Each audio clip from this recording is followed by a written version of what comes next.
Number of cyber crimes इस कदर बढ़ते चले जा रहे हैं और ऑनलाइन हरासमेंट के वाक़यात, आइडेंटिटी थेफ्ट्स, ट्रोलिंग, इन सबको रिपोर्ट करने के लिए पहले आपके पास साइबर क्राइम विंग मौजूद था FIA में, लेकिन हाल ही में इनका जो वॉल्यूम है वो इस कदर ज़्यादा है कि इसको एक अलग डिपार्टमेंट बनाया गया है। इसकी तफसीलात भी हम आपसे जानेंगे, लेकिन मोस्ट इम्पॉर्टेंटली आपको बताते चलें कि हाल ही में कुछ छापे मारे गए हैं जहाँ पे हिडन कैमरास मिले हैं और ये एक मेजर ब्रीच ऑफ ट्रस्ट है और ख़ास तौर पे लोगों की प्राइवेसी की इन्वेजन है। और आपको हैरान होंगे आप ये जानकर कि फ्रॉम डेंटिस्ट के क्लिनिक से लेकर शॉपिंग मॉल्स के ट्रायल रूम्स तक, यहाँ तक के स्पाज एंड सैलॉन्स में भी इस तरह के हिडन कैमरास मिले हैं। आइए ज़रा इस पर बात करते हैं। हमारे साथ आसिफ इकबाल साहब मौजूद हैं कि जो कि डिप्टी डायरेक्टर हैं साइबर क्राइम के। आइए उनसे गुफ्तगू करते हैं।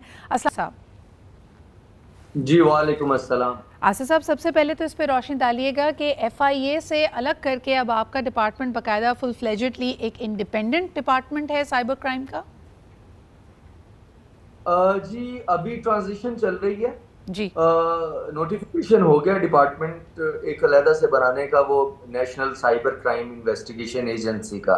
ओके। तो देखिए अगले अरसे में जी। जो डीसी साइबर क्राइम है उनका अगर नोटिफिकेशन जब होगा उसके बाद फिर चीज़ें स्ट्रीमलाइन होंगी। कुछ डॉक्यूमेंटेशन हो रही है, कुछ काम हो गया, कुछ रहता है, तो जो ही वो होगा कंप्लीट तो फिर नई एजेंसी के तौर पे साइबर क्राइम विंग शायद बिल्कुल सही। काम अच्छा करेगा। जी, मैं आपसे बात करना चाहूँगी हिडन कैमरास जिनके बारे में कहा जा रहा है कि चेंजिंग रूम्स जो सैलॉन्स के आपके बुटीक्स के होते हैं या फिर मॉल्स में होते हैं, दूसरी तरफ आपके जो सैलॉन्स एंड पार्लर्स हैं, लास्टली होटल रूम्स, यहाँ पे बड़ी तादाद में हिडन कैमरास डिस्कवर हुए हैं।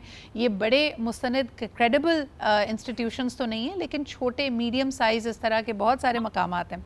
ये वीडियोज़ आसिफ साहब किस लिए इस्तेमाल होती हैं? जो नाजेबा वीडियोज़ बनती हैं, क्या इनको ब्लैकमेलिंग के लिए इस्तेमाल किया जाता है? ये ऑनलाइन डाली जाती हैं, इसका इस्तेमाल क्या है?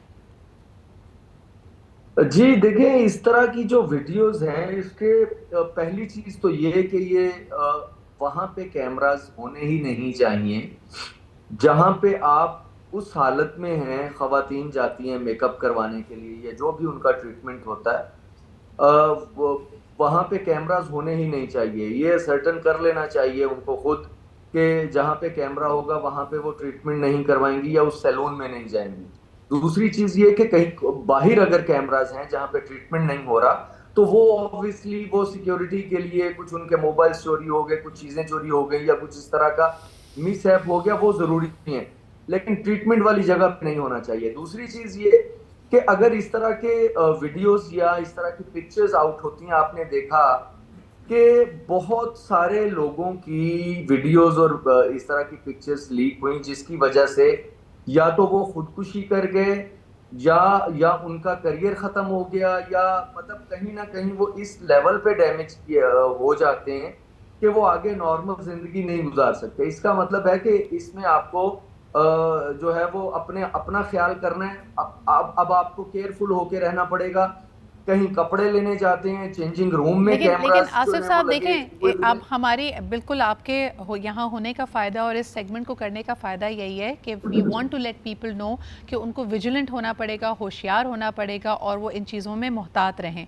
लेकिन फिर भी यहाँ पे जो आपने बात की कि जो सोशल प्रेशर आता है, अगर खुदा न खास्ता ऐसी वीडियो, क्योंकि देखिए इसमें आपकी गलती तो कोई नहीं है, आपके साथ धोखा हुआ है, आपके साथ फ्रॉड हुआ है और आपकी इस तरह की वीडियो लीक कर दी गई है, यहाँ पे हमें ये बावर करना भी बहुत ज़रूरी है कि ऐसा कोई भी शख्स विक्टिम है और वो यहाँ पे मजलूम है, तो उसको इस तरह की अगर वो प्रेशर फील कर रहा है, क्या आपके पास कोई हेल्पलाइन भी मौजूद है जो उनको उस वक्त सहारा दे सके, काउंसिल कर सके और उनको ये यकीन दिलाए कि वो मजबूत रहें? जी बिल्कुल, इस तरह की हजारों कंप्लेंट्स विंग डील करता है। पता इसलिए नहीं चलता क्योंकि वो लोग जब साइबर क्राइम विंग में आते हैं उसके बाद अगर उनकी न्यूज चलाई जाए या उनका उनका वावेला किया जाए मीडिया के ऊपर या सोशल मीडिया के ऊपर, तो ऑब्वियसली इसी चीज को बचाने के लिए तो वो लोग आते हैं। हमारे साइबर क्राइम विंग जो है इसके हर स्टेशन पे एक साइकोलॉजिस्ट खातून मौजूद है। मैं फिर इसको रिपीट करूंगा कि फीमेल हैं, जो डॉक्टर हैं, जो साइकोलॉजिस्ट हैं, जो उनकी काउंसलिंग करने के लिए वो हायर की गई, 2018 से ऑनवर्ड वो काम कर रही हैं। दूसरा, इस तरह के, मैं ये भी बताता चलूं कि लोग डरते हुए साइबर क्राइम विंग के पास नहीं आते कि पहले ही बहुत बदनामी हो चुकी है। इसका एक ही हल है साइबर क्राइम विंग सॉरी, के साइबर क्राइम विंग के पास जाएं, और कानून इसमें बड़ा वाजे है। बिल्कुल सही। आसिफ ऑफेंसेस साहब, ये आपने अगेंस्ट बहुत अहम मॉडरेट। बात कही है, लेकिन हमारा जितने भी लोगों से हमारी इंटरेक्शन हुई है जिन्होंने सहारा लिया है साइबर क्राइम बिल का, उन्होंने बहुत ज़बरदस्त रिव्यूज़ आप लोगों की सर्विस को दिए हैं। वॉल्यूम पहले बहुत बढ़ गया था तो लोगों ने कहा कि अगर हम ऑनलाइन कंप्लेन करते थे तो उसमें ताख़ीर होती थी, लेकिन एक इंसान एक शदीद जहनी इसतराब और दबाव से गुजर रहा होता है। ये बहुत खुशाइन बात है कि जैसे आपने कहा कि आपका एक सेंसिटिविटी ट्रेंड अमला वहाँ पे मौजूद होता है जो किसी को काउंसल करता है पूरी की पूरी एहतियात के साथ, और आपकी एनोनिमिटी को यानी आपकी प्रिवेसी को मुक़द्दस जानते हुए ये पूरा मामला हल किया जाता है। लेकिन मुझे एक और चीज़ बताइएगा, जैसे आपने ख़ुद भी जिक्र किया कि लोगों को मोहतात होने की ज़रूरत है।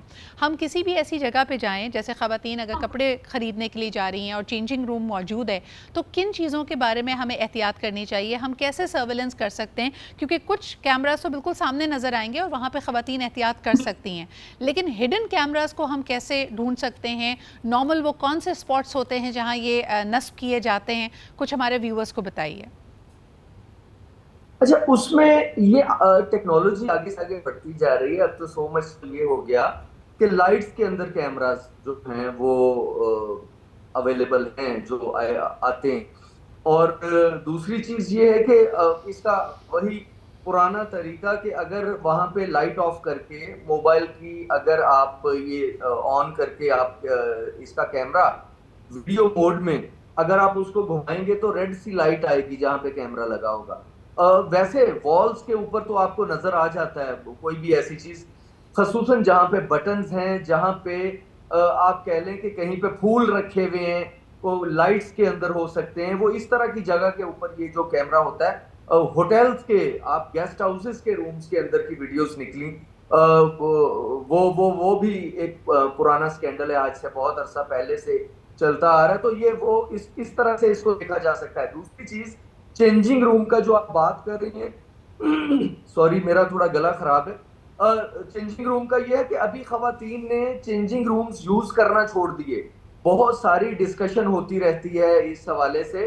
तो वो यानी घर ला के उसको चेक करती हैं, वो ड्रेसेस ले आती हैं, घर ला के चेक करती हैं, जो बेहतर होता रख लेती हैं, बाकी वापस कर देती हैं। तो आजकल ये रुझान जो है यहाँ पे चला हुआ है। बिल्कुल सही, आपने बिल्कुल सही इशारा किया। और इस तरह की चेंजिंग रूम्स के हवाले से भी कई दफ़ा टिप्स दी जाती थी कि आप अपनी उंगली को मिरर के ऊपर रख के देख सकते हैं, और अगर आपको उसके रिफ्लेक्शन में ज़रा सा भी ऐसा महसूस हो कि उसमें स्पेस नहीं है, तो बहुत मुमकिन है कि उस आईने के पीछे कोई कैमरा या कोई इस तरह की चीज़ रखी हुई है।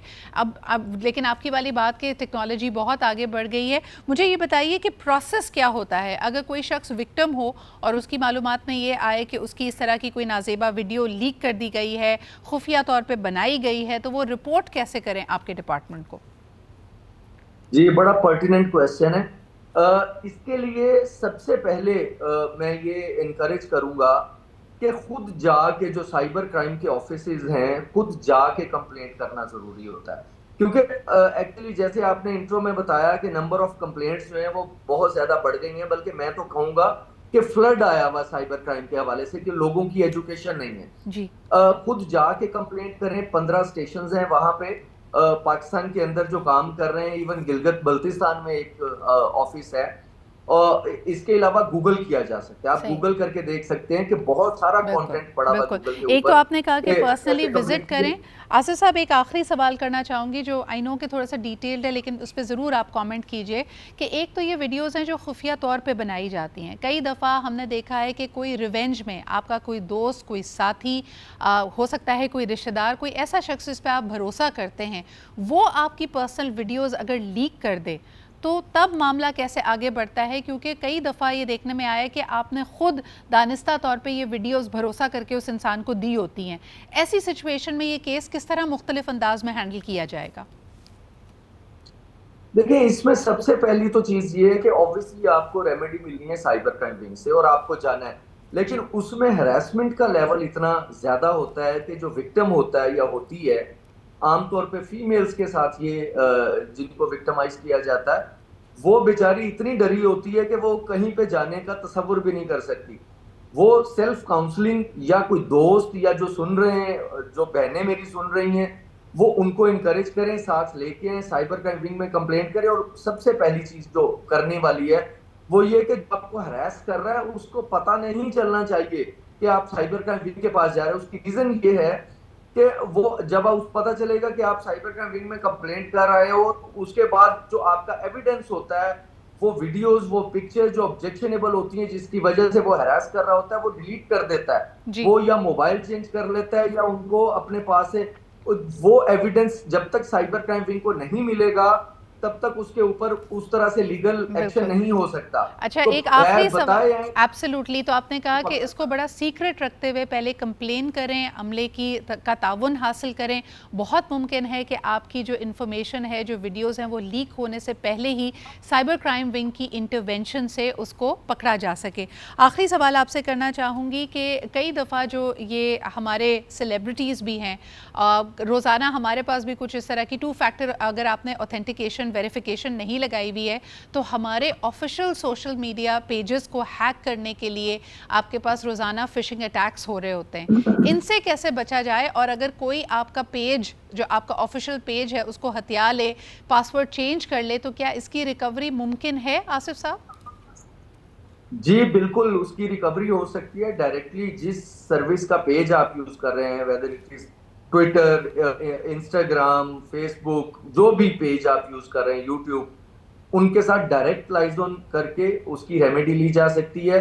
दूसरा ये है कि साइबर क्राइम विंग को कंप्लेंट की जा सकती है, ये यहाँ से वो रिकवर किया जा सकता है।